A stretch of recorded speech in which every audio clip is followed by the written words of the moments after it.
Good evening, everybody. Welcome to yet another Ask Professor Paranormal. That would be me, of course. Um, and I see some familiar names in the chat already. Paul, Jody, and Lucas, good to see you here. Um, Hopefully, we have some folks who have come with questions. Not that I don't want to talk to people I talk to often, but it's always good to have new people here as well. So, tonight, I'll start out with a couple of things, of course, that I often mention. One of which is the Rhine Education Center, the Rhine Research Center, which is in its 90th anniversary year for the original Duke Parapsychology Laboratory, and it looks like we're having some buffering issues again. Um, but the Rhine Center does offer courses through the Rhine Education Center, and it is not too late. You can still act now. If you'd like to get into Paul Smith's remote viewing course, which started last Thursday, I believe it was. It's a 4-week class, goes pretty much to the end, a little past the end of the month. And if you just go to rhineedu.org, you'll be able to see the remote viewing class on the list there. Again, you can join in. And yes, Goddess Safina, unfortunately, I did see it buffering a little bit, so hopefully it won't happen again. But you should have the entirety of my answer, even though it does buffer, if we have this problem again for some reason. Tech issues, always fun. So again, Paul Smith has this remote viewing course teaching you about remote viewing and how to do it. Paul was one of the remote viewers for the Stargate program, one of the verified viewers for the Stargate program. So it is not too late. It did start a week ago. That was recorded. You can always catch up. Highly recommend his course. Otherwise, the next parapsychology courses starting for the Rhine Center will be in August. And by the end of this month, the new courses, which will all be 4-week classes in August, will be up on the website that you see, the link you see there in the chat. So hope to see some folks. I teach some of the classes. I'll be teaching at least one and probably 2 courses in August. Don't know exactly which ones yet. We're still playing with that. So that's number 1. Number 2, support the Rhine Center. I mean, it is a nonprofit organization. The best way to support the Rhine Center, honestly, is just to join if you're not a member. So you have there are a lot of benefits for that, and you don't have to be obviously in Durham, North Carolina, to access many of the things that one can access. I mean, I'm not, and I'm president of the board for that. What are you currently most excited about in the field of parapsychology? Boy, that's a really good question. I'm really excited, and not that I've seen a lot, although there's some talk going on about this. I'm really excited about how we might be able to use artificial intelligence, AI, and I've talked about this a little bit before, but to really access or look at our previous research and get some kind of look for patterns that are there. It needs, AI is not quite where we want it to be unless you're actually setting it up in the way you can actually have it look at a specific set of material, like it's being used in medicine right now, medical research, and in technology research. They basically use the general AI models, but it gets a little additional training only on the data set. So it would be, let's say, in parapsychology, it'd be all the journals going back 140 years. And then by having some guardrails on there, it will only, in responding to questions, it will only look at the specific data set. This has been done in medicine. It's being done in other places.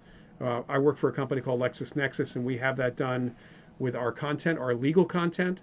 I would not ask a non-legal question of it, because then it starts going a little bit off the rails. But it really is very helpful, can be very helpful to research. And I know that I've been reading articles where it's AI applied appropriately has already sped up the process of discovery. So that's an important factor there. That's kind of what's really exciting to me. I especially want to have it look at people's experiences that have been reported. You know, the Rhine Center has thousands and thousands of experiences, psychic experiences people have reported. So does the Division of Perceptual Studies at the University of Virginia. So does the Society for Psychical Research. Even if we just limited it to those that are electronically already in text form for the system to do that, we can look for patterns. And those patterns actually will inform research, but then actually for those of us who do investigations and talk to people about their experiences, it'll give us some idea of how prevalent the patterns are, the kind of people that have the experiences, just a number of different things that'll be very, very helpful. That's a really important thing, and that's what I'm kind of excited about applying the new technology in that way.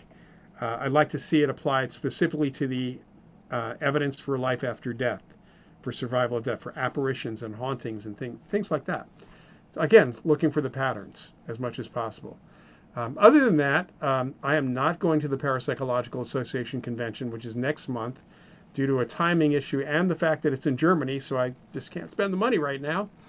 But the abstracts for the papers that are being presented, I'm excited to see those abstracts come out and to see just what is going to be presented at the convention. That's a pretty exciting thing for me as well. All right, let's see. I know those are not kind of sexy, but maybe AI is a little sexy. Oh, you saw my latest interview as well. If you go to my website, which is lloydauerbach.com, there is a media page. I put up 2 very recent interviews that I did in the last couple of weeks. Those just went up. I'm going to have a few more links. I'm just waiting I've done, I think, 5 other podcast interviews, and I'm waiting for the links because they haven't released them yet. So as soon as those are up, they'll be on my media page. And as soon as I know about them. In fact, I'm doing 3 more this week. I'm getting a lot of interview requests, so there's quite a bit that's there. I did do a quick interview with Telepathy Tapes. I didn't co-host the Telepathy Tapes. I co-hosted Supernatural Circumstances with Morgan Knudsen, and we did an interview with Craig Weiler, who is a science journalist and one of the main writers for paranormaldailynews.com. If you have not gone to that website, go there, paranormaldailynews.com, just like it sounds. Craig had a great article looking at the Telepathy Tapes podcast and specifically Diane Powell's research with autistic kids. And there's been a lot of criticism on both sides. It's worth reading Craig's analysis because Craig did talk to Diane Powell and to the producer and really looked into what was going on there. I think it is important to kind of watch his thing. He also just had a new article on whether or not mediums should be licensed. I just saw something posted on that. I haven't read that yet.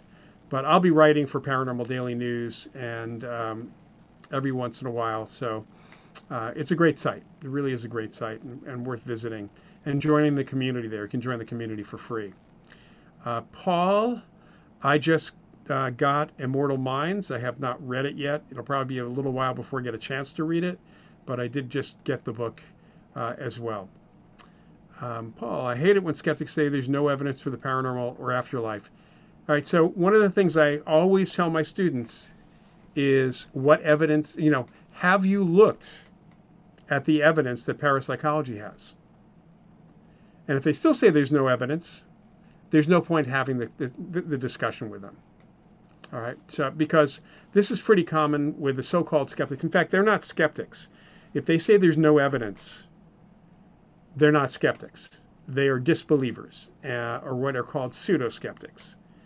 And the fact is that they can look at the evidence, and if they're truly materialists, they'll probably have alternative explanations. Even within parapsychology, we have some people who are parapsychologists who are very well versed in our literature and do research themselves.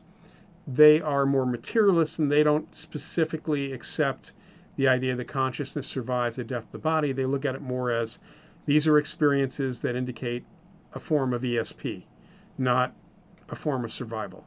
And that's appropriate for them because that's the philosophical position that they're coming from. But when somebody says there is no evidence, it's one thing if they say there's no good evidence. They say there's no evidence, it's because they haven't looked. And they don't want to look. Typically what you hear is, why should I? I'm sure the evidence is not good. It's probably bad research. It's like, okay, dude, you're a disbeliever. You're not a skeptic. Simple as that. And end of conversation. Go on to another topic. That's all I can tell you. And I've had that kind of conversation with people. Also had really interesting conversations with people since about 2009 or 10, back when I worked at Lawrence Berkeley National Laboratory, and had a conversation with a physicist who was working there. I worked in the library at the time, and several people. There was one physicist there who has been doing research on consciousness and physics, and I guess the other physicists overheard us talking, and I started talking to this guy after finding what he was looking for, and he said, parapsychology is not a science. And I said to him, it just occurred to me, is psychology a science? And he said, no, psychology is not a science. And our conversation from that is that social science, according to physical scientists, not a real science, because it deals with human experience, and that's all subjective, and it's not an objective reality and all that. And, he's right in that sense. From his perspective, I understand where he's coming from. We deal with subjective experience. There's some objective stuff. Stuff moves around, provided you can get a record of it. There's physical phenomena as well, but from a purely experiential perspective, it's a soft science, and I accept that people in the physical sciences may not accept that as real science. That's okay. When a psychologist says parapsychology is not a science, that's a whole different story, because we have at least as good and actually better controls on our experiments in the lab than most psychologists ever will. So if it comes down to doing science, we're doing it better. And there is tons of theories and models in psychology that don't agree with each other either. Graveyard grog, support evidence that supports the theory, not easily dismissible, something to consider as a possibility. Well, one of the things I will say is we have ideas or hypotheses. We don't have a really good cohesive theory of how psychic ability works. And when it comes to life after death, we have no good theory because we are saying consciousness survives death, but there's no model or theory agreed upon in science in general as to what consciousness is. So until that theory comes out that people agree to in definitions, we're kind of getting the evidence and showing that there's something happening. But sometimes what you need is a ton of evidence to develop a theory. If there's things in astronomy and cosmology that have been noticed about the universe lately that doesn't fit any theory, so they're trying to come up with a theory that fits the evidence they've got. This is not unusual in science. You may not ever start with a theory.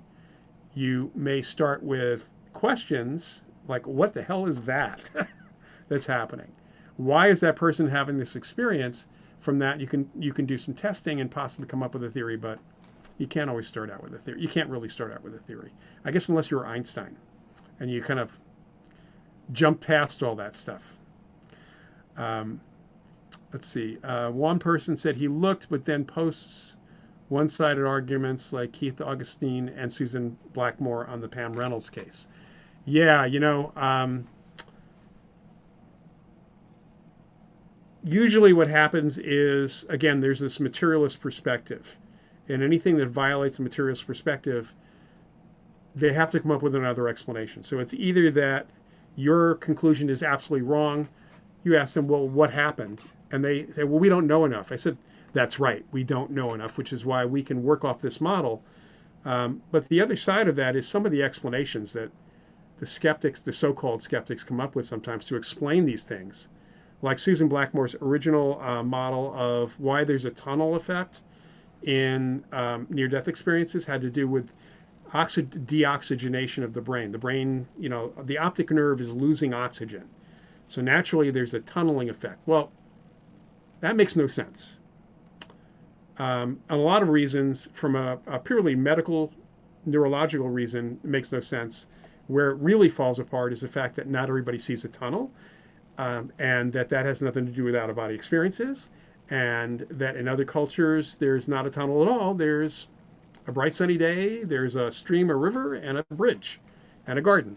So that does not account for that.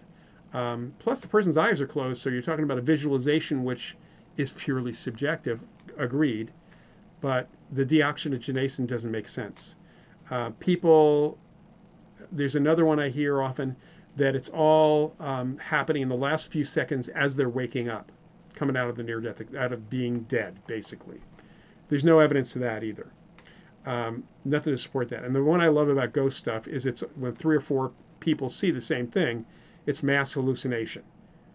Now, if they said it was an optical illusion, I'd say, okay, maybe that's possible. But there's almost no data on mass hallucination. Plenty on mass hysteria when you have a mob, but very little on mass hallucination. So typically, they don't look at the actual minutia of the experiment, minutia of the event.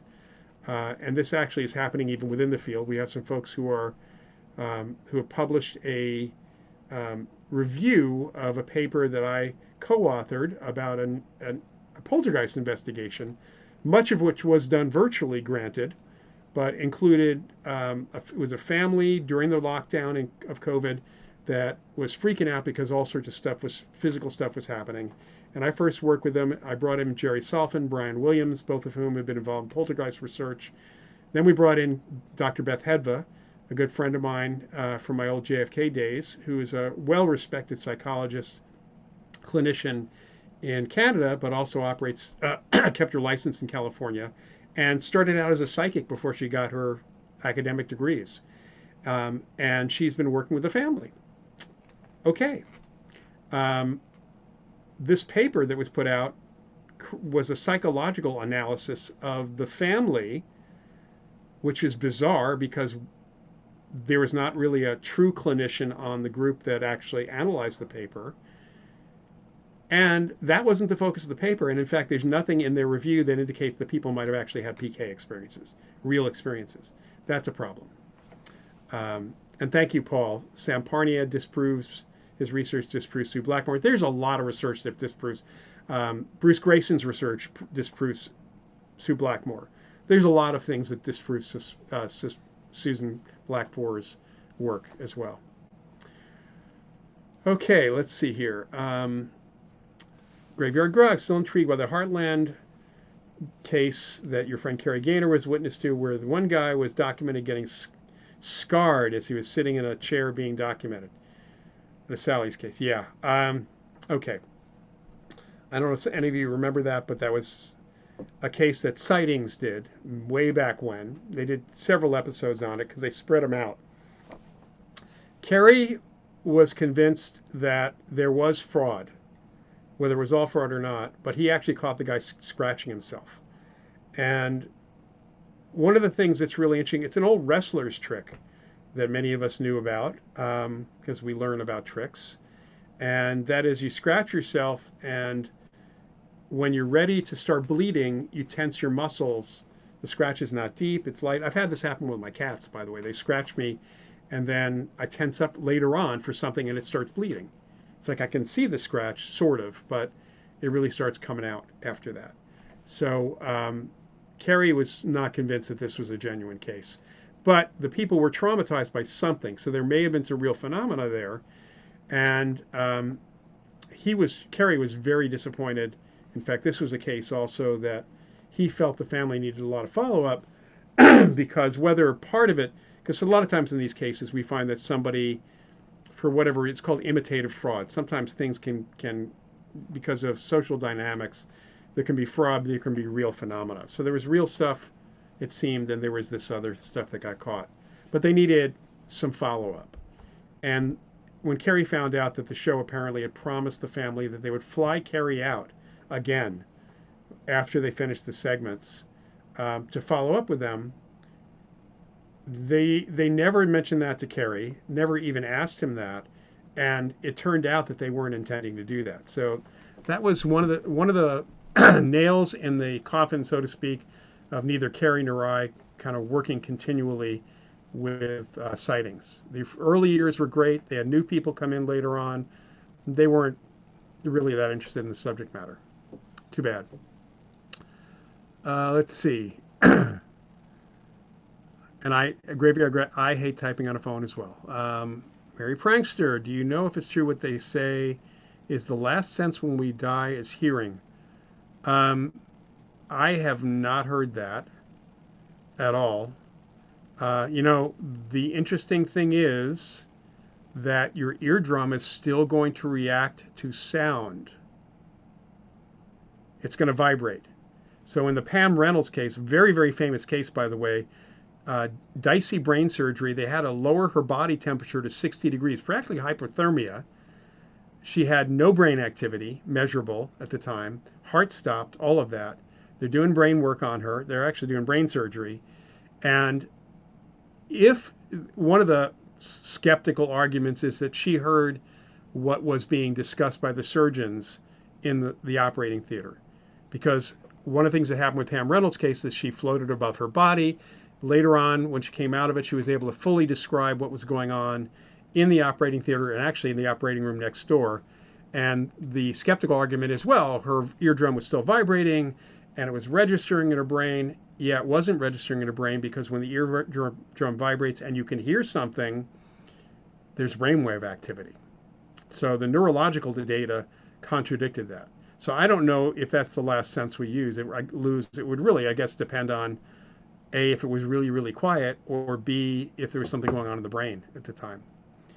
Not heard that at all. Yeah, so Graveyard Greg, he said there was real activity, seeming real activity, which is why he wanted to follow up. He thought they needed a follow-up, but he did catch the guy also scratching himself, which really confounds things a little bit. Let's see. Hi, Liz. And let's see. Paul, you enjoyed watching Sightings. There are a few episodes. In fact, I think that their original Sightings, the UFO report, certainly Sightings Ghosts and Sightings Psychic Powers. Those were three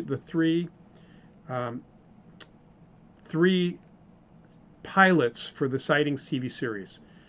Sightings Psychic Powers, I can't recall if that's an hour or 2 hours. Sightings Ghosts is 2 hours. The UFO report's 2 hours. They started with UFOs. I think they went to Ghosts next, and I'm in that one, and I believe I'm also in the Psychic Powers one. Those are on YouTube. You can find those, and there's some episodes of Sightings up as well. My segments, or many of my segments on Sightings, are on my other YouTube channel, which is just simply youtube.com/Lloyd Auerbach. There's a lot of my media appearances that are there as well. Let's see. Makes me think when you lightly write on a banana and then a couple hours later the writing appears. Yeah, that's a cool thing too. You could also, use lemon juice and write on a piece of paper, let it dry, and it's basically invisible ink. And when you hold it above a candle flame, when it starts getting warmer, the writing appears. There's other actually pens you can get that actually do that kind of thing. Also pens you get when there's things called Frixion pens, which are used on rocket books.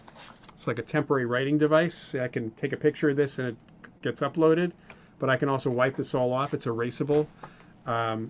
The Frixion pens, if the temperature gets above 100 degrees, I think it is, the writing disappears. So the ink kind of goes away as well. Michael Shermer does a show called Exploring the Unknown. I have not, I don't think I saw it. I've seen other shows called, I think there's more than one called Exploring the Unknown. I have a couple of books called Exploring the Unknown, so I have no idea if I've seen it. I'll have to look on YouTube to see if I can find it. Liz, during your NDE, what made you look back at the scene with someone crying? It was a car accident. Okay. Wow. Yeah, it's interesting what causes people to pay attention when they're out of body as well, or having an NDE. But when people dismiss these experiences, it boils down to even the medical community has been taking up, sitting up and taking notice. It's raised a lot of issues. There are some really, really good books on the subject. One of them is called The Self Does Not Die. Just came out in a second edition with some really excellent cases. Always looking for Bruce Grayson's book, After, also another great book on the subject as well. Have you found that some people are more psychic while experiencing a certain emotion? Yeah, what's interesting is, I do teach a developing intuition, developing psychic ability course. It's really developing ESP. And we all have our individual patterns. When I'm really bored, I have in the past had PK experiences, so mind over matter experiences. Things start moving. When I'm really frustrated, things happen with my computers or other devices. And I've had a couple of out-of-body experiences, again, when really bored. States of consciousness, emotional states, people go into different states and possibly even have different kinds of psychic experiences. That is absolutely the case, but it's all individual. And one of the things that's really important to know is that when you learn or want to learn to be more psychic, number one, know that you already are. You have to start noticing that and noticing what the patterns are that people have. Certain foods may allow people to be more psychic than others. Did you have enough sleep? Was there certain music playing? It comes down to finding the patterns when you are more psychic or have an experience and when you don't. And once you kind of nail those down, you can kind of figure it out. However, I don't know if being angry is a good time to be psychic unless it's helping you calm down or getting you information that helps you get out of that angry state. So that's a different story as well. But I really do recommend that you start thinking about patterns of if you start having experiences. And, this also brings up the issue, just all of this, even with ghost hunters, and I've talked about this before, that some of the ghost hunting TV shows, they often label witness testimony as anecdotal evidence, and they downplay it. They used to do that on ghost hunters a lot in the early days. The problem here is that we are human beings. We have an experience of being psychic. We get information without the use of our normal senses, including maybe seeing a ghost. If you dismiss a witness experience, you have nothing to research. How you know a building is haunted is because people have had experiences. That's anecdotal evidence. Actually, what that is subjective information. So we have to consider that because we are psychic detectors ourselves, that we have to analyze the patterns and how we can look at whether somebody had a real experience, psychic experience or not, does it fit, number one, is there another explanation, another perceptual explanation? And number two, does it fit a pattern? I've had people report weird things to me that had no relationship to being psychic. They just didn't fit any of the patterns of anything we had. So I couldn't do anything with them. I had to refer them to somebody else. But the fact is that anyone who does research on emotional states, emotion, not states of consciousness, but emotions, is dealing with subjective, anecdotal evidence. Goddess Safina said, when you're angry, how do I know you're angry? Well, maybe you're acting angry, but an actor can act angry without being angry. So this is why we have a social science and physical science. Those two things are separate. Okay. Let's see. When you are, 100% authentic, the state varies or is interpreted differently person to person. That's right. Carrie, yeah. Which apparently they're now making into a different mini-series and changing the story enough that it's not a remake, which sounds interesting to me. Frank Malone, I think that you feel most psychic during sessions with your psychoanalysis patients. I think Carl Jung did too. Carl Jung reported picking up things from his patients as well as the patients picking up stuff from Carl Jung. So this is something that clinicians actually face, and I've worked with um, folks who are marriage family therapists, MFTs here in California, and people who have expressed some interest when they're psychologists. Not that there's a lot of them, but those who are transpersonal psychologists or transpersonal therapists recognize that there's an interchange of information that's nonverbal and even telepathic potentially that's there. Right. It's not the hard problem of consciousness, the hard problem of subjectivity. Yeah, that is correct. Well, there's two hard problems here. Consciousness itself is its own hard problem, but subjectivity is a major issue. And, I remember reading something years ago. I know that this is not the whole story, but looking at, I read an article, a paper about doing research on what parts of the brain dealt with which emotional states. And the subjects they used, because I wondered, how in the world do you have somebody come into the lab and you tell them get angry? Do you slap them upside the head a bit? You annoy them enough that they get really pissed off and start yelling at you?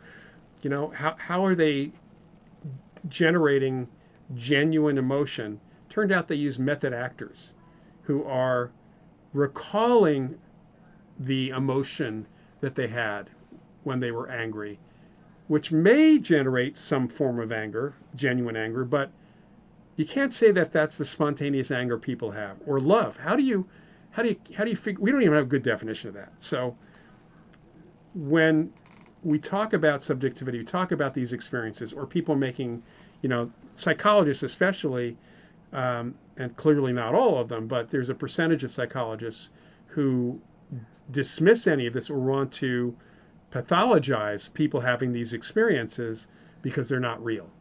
It's like, how do you know they're not real? I mean, it's all subjective, as is the psychologist's interpretation of what's going on. So it's all social science that we're dealing with. Hey, Kathy, good to see you here. Christoph Koch lost a bet with David Chalmers about science understanding consciousness in 25 years. That was in 1998. Yeah. We're still not there. We're just not there. We need something. We have more and more people coming and looking at that question from all directions. I will say that is really incredible. This evolution towards the hard question, what is consciousness? That has happened within that time period, without question.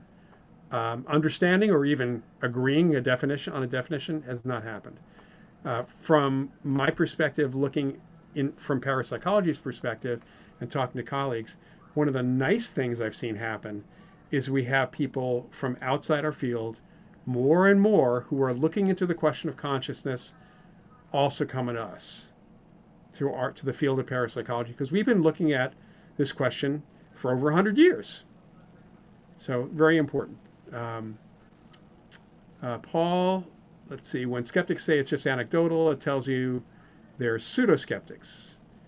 Or they're TV paranormal personalities who want to make sure that their experiences are the only legit ones. All right, yeah, you can debate all you want on this. It's just, it's belief factor in that sense. Is there a psychic ability you would like to learn how to do or enhance? That's a really good question. I would certainly like to develop more PK ability, or develop a consistent PK ability, for no better reason than much easier reaching things off the shelf, if I can just think them that way. I was watching an old episode of My Favorite Martian, and I was experiencing a little envy at him being able to point his finger and levitate things. So that would be kind of cool. And then I could do myself. I could levitate myself as well. But otherwise, I'm not really sure. Maybe, yeah, I'm not actually. I'm not. I'd like to develop more of an ability to perceive apparitions, or to actually have those kind of communications as well, for sure.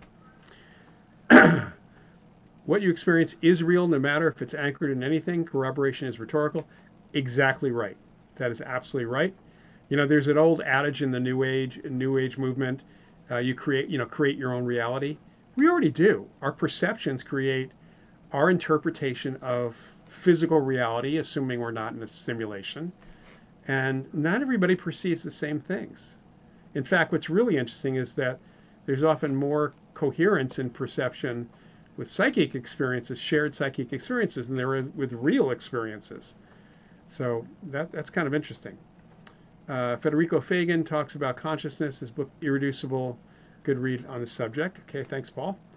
Lloyd on YouTube, you listen to Art Bell interview with the radio announcer who was at the Amityville house and talked about the hoax of the house.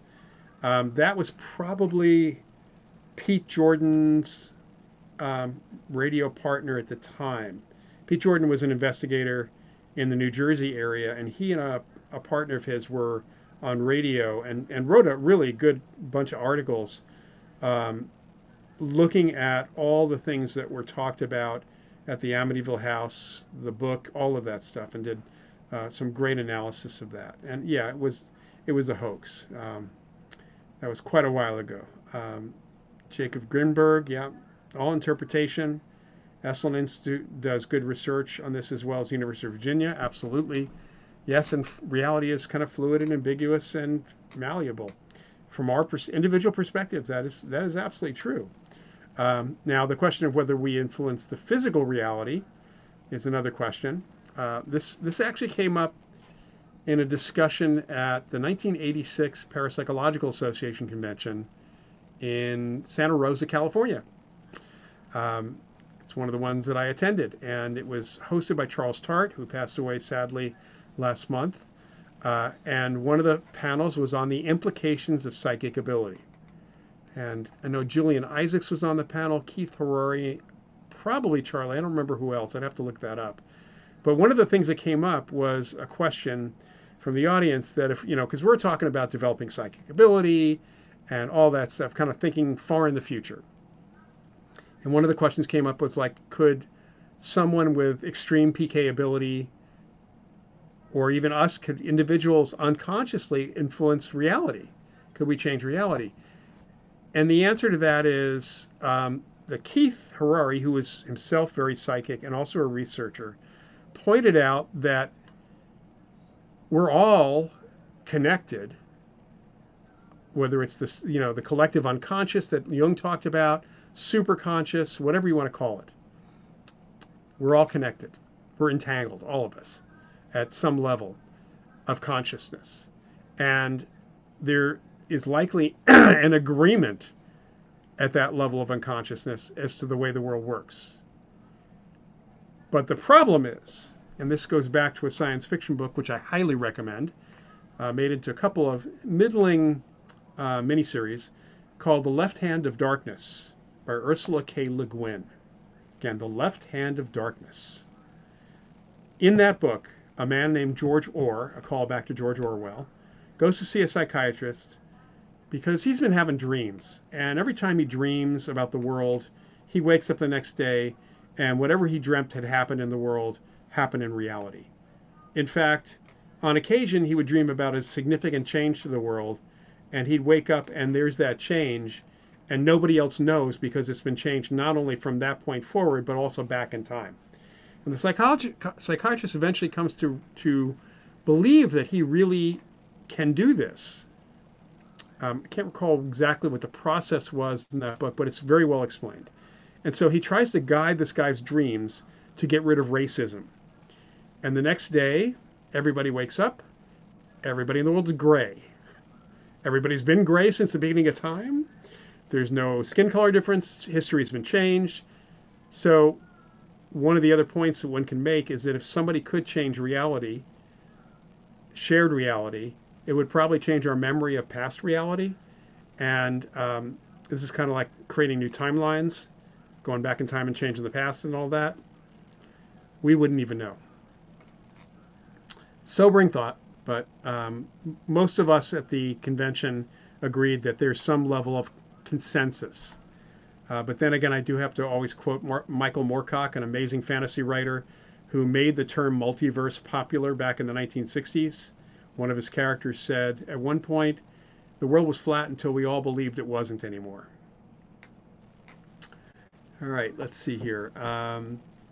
Speaking of Amityville being a hoax, do you know of any real paranormal cases that would make a good horror film? Only if you stretch the truth. You know, here's the problem, that the reality of that stuff being that dangerous or affecting us in that way, when you dig into it, there's nothing evil going on. There's potentially harmful stuff. You know, stuff moves around, stuff breaks. The cases I've seen, there's one case in particular I'm thinking of where all of the physical action was directed at the person herself. She was a poltergeist agent. It was very clear after we dug into it, we found out the trigger for it, what all happened, and we were able to get it to stop. But she was being attacked by something she saw as a shadowy figure, grabbing her throat, causing bruising. I saw an attack happen, throat bulge out, finger marks on her throat.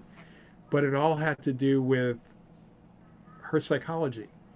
And she was causing the effects onto herself. We've seen other similar cases like that as well. And those can be turned into horror films pretty easily. In fact, the Entity film, for the most part, was a poltergeist case.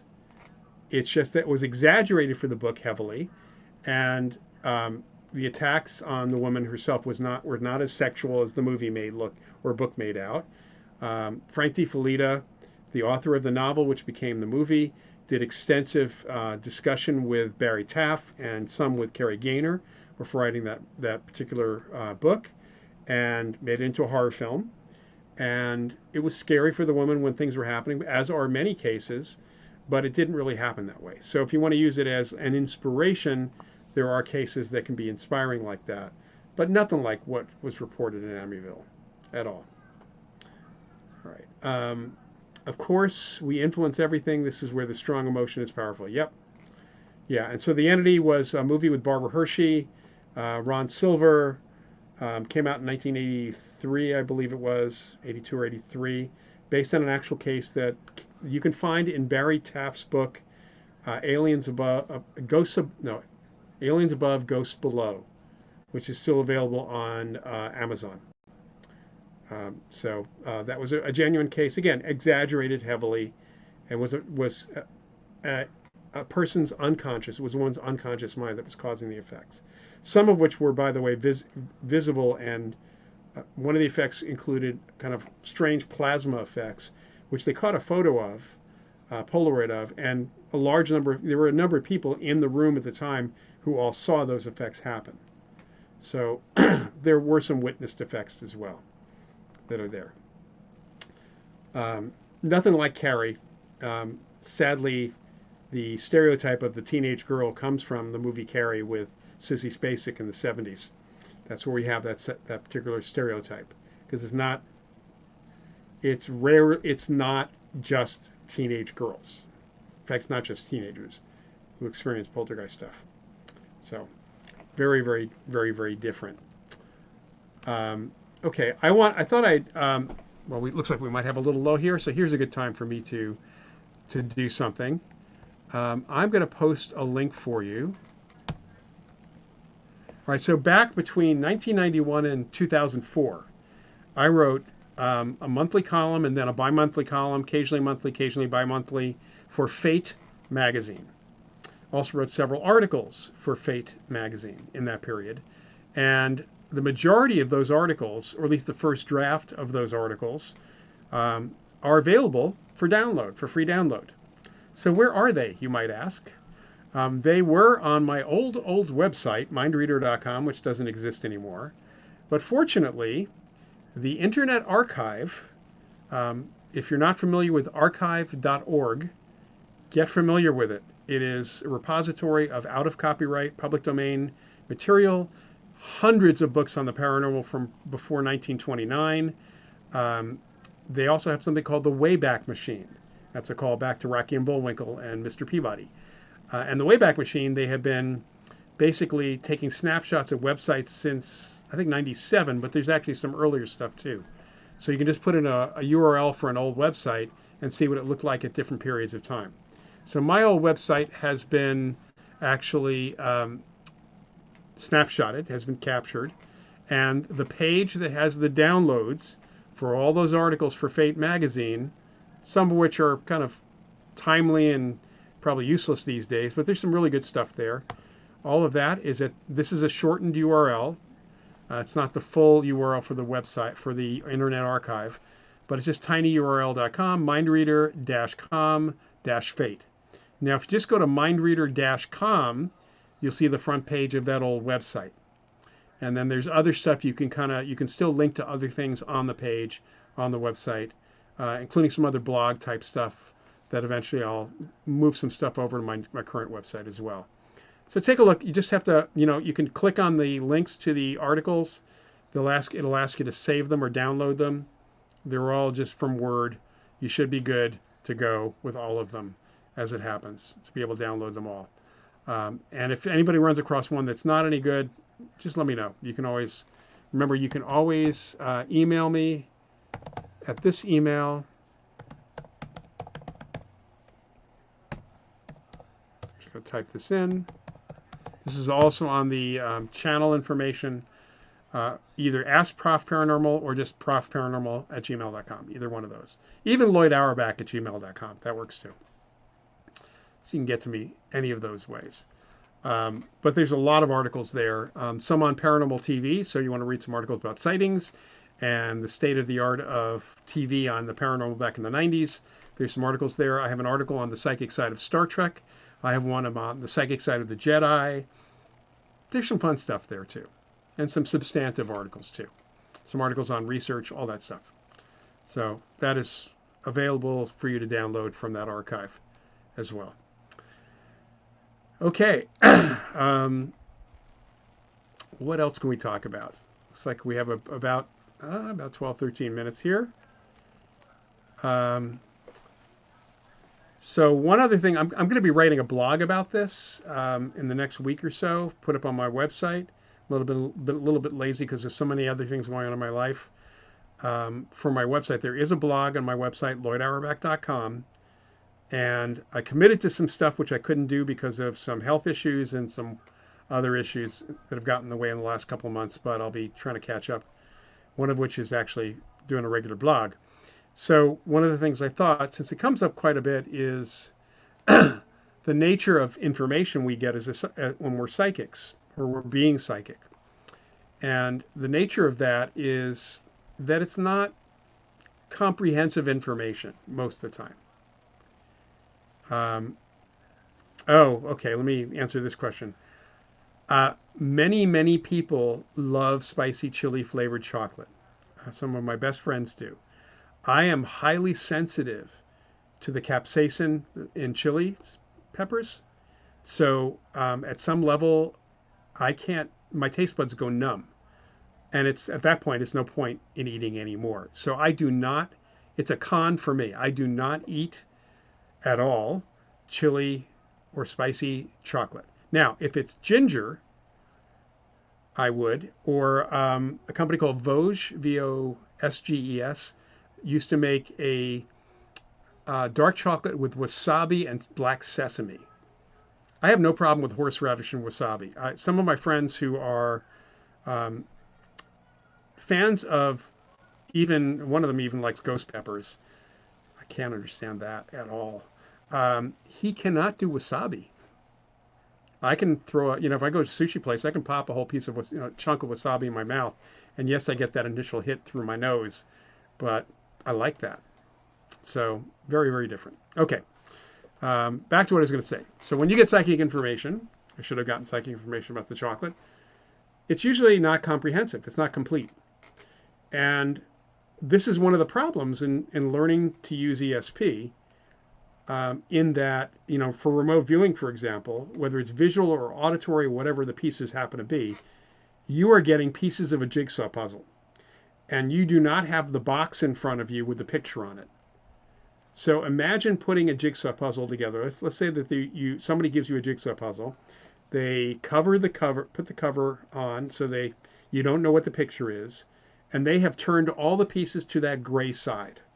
So now all you have are the shapes. Can you easily put that picture together? The answer is probably not. There are some people who can do really well at that. including some autistic people. And Jody, don't worry about that. I'll always take a question for chocolate. But think about that piece of it. So we have the shapes. So if you flip it over, let's say we mix up the pieces, but the person takes random chunks of pieces out. And now you try to put the puzzle together, and you can find different parts of that full puzzle you can put together. So there's partial imagery in different places, but you haven't gotten everything. Can you figure out what the full picture is? Sometimes you can. Sometimes you can't. And when you can't, you make a guess. And that guess is often wrong. And psychic information is the same kind of way. We're getting pieces of the jigsaw puzzle, which our brains tries to put together. And then as human beings, we are programmed to name, label, categorize things. So we immediately, as we're getting this information, try to fill in the blanks. Parts of the jigsaw puzzle are done. There's a lot of blanks. We try to fill in the blanks to guess what it is. And inevitably, we're missing something. So it's really important to know that being psychic's not about guessing what or trying to figure out what the information is. At least initially, it's about getting as much as you possibly can. So I get those first pieces of the jigsaw puzzle, and now I know there's missing pieces. So I'm going to focus on those areas that are missing. This is what the remote viewers of the Stargate program do. They get information, and then someone who is, think of them as the handler, is with them. Somebody's with them and saying, okay, we're getting pieces of this. There's something missing here. What is, if you looked at this, if you were there, or if you change the camera angle from looking above, do you get any more information? Or there's this green thing over here, does it extend further? So you could have somebody kind of work with you to refocus without saying, so there's this green thing over here, is that a park? You don't want to do that. Does it extend any further? Is there any more detail you can provide? Just focus in that area, that missing area. That gives us more of the puzzle, whether it's visual, auditory, or whatever else it is. So there's a lot of interpretation that goes on. Unfortunately, a lot of interpretation by psychics and sometimes mediums of what they're getting is based on what they already know. And that can skew the conclusions. Providing just the stuff may actually generate a lot better response from clients, and generally providing pieces of the puzzle that may fit in other ways. So for example, my friend Annette Martin, who passed away in 2011, psychic and medium I worked with for years in investigations and seminars and other things. She is one of the very few I think of who was absolutely positively verified working with police. In fact, she was partnered with a homicide detective from Marin County Sheriff for almost 20 years. And Richard Keaton, the homicide detective, would actually get occasional questions from other police departments, law enforcement. Could Annette work with them? And Annette would do that, but here is the thing that Annette did that was very different than many psychics who tried working with police, is Annette would say to them, and Richard Keaton was there to back her up, okay, tell me what you already know. So they're trying to figure out who killed this person, or who stole something, or where the missing person was. Tell me everything you already know. And a lot of the police, and I consulted with some police on how to work with psychics back in the 80s quite often. It came to the JFK parapsychology program, and I would always take those calls. And the police would balk at that. They're like, no, you tell us, you're the psychic. Tell us tell us about the case. And she would say to them, and backed up by Richard Keaton, if you don't tell me what you already know, I may not focus on anything, I may not tell you anything more than you already know. At which point you may A, wonder if there's a leak and I learned this information, or B, find that I'm useless. You might also conclude I'm psychic. Whoop-de-doo. If you're calling me in to help you get information you don't know, tell me what you know so I can focus on what you don't know. And that makes really, really good sense. Because in that way, and think about this for bringing a psychic to a haunted place. A lot of groups I know like to blindfold the psychics, No. Do a deep dive in the internet. Let them see you should know what they could possibly know if they knew where they were going, and let them know all of that stuff. Tell them all that, and that way you want new information. You want stuff that that helps with the pattern and such. So that's a different way of looking at it. You want to fill in the jigsaw puzzle. Very simple. Okay, Paul, Ross Coulthart show called Reality Check talks about UAPs and psychic phenomena. Um, yeah, I've not heard of that. There is a book I have somewhere on psychic experiences connected to UFO experiences, UAP experiences. Um, it's not something we look at because now you're dealing with two subjective experiences in many respects, and we're not my field. We're not the experts on UAPs, so we just deal with the psychic part of things. If they're now having psychic experiences, if it was a psychic experience of a UFO, there's nothing we can do with that because there's no way to verify whether the information they picked up was correct or not. So if they're predicting where they're going to show up, that's a different story. That is a different story. Okay, looks like we're coming down to the wire now. Just a couple of minutes. Hope you like my jigsaw puzzle analogy. Frankly, it's just when it came up to me years ago and having conversations with some people doing remote viewing and a couple psychics, it really does make a lot of sense to me. It may not make a lot of sense to others. I'm sure there are other ways to look at it. In fact, I know there are. But one of the really interesting things about remote viewing is Stephen Schwartz and the Mobius group years ago did some archaeological work, and he would involve like five different remote viewers, and they'd all be given a map. For example, where are we going? We're trying to find the sunken ship. Here's a map of this portion of the ocean. Let's narrow it down. And every viewer was given the map separately, and they would circle where they thought you should dive, and they kind of use it like a Venn diagram to find the overlap. And inevitably, they would then expand that map and do a little bit further, and inevitably they find a ship or find something. So it's a consensus method. It's a really interesting way to go. All right, Graveyard Grog. What is the question you have is the last question. You better put that in there. My thoughts on Spaceballs 2. I love the teaser with the crawl.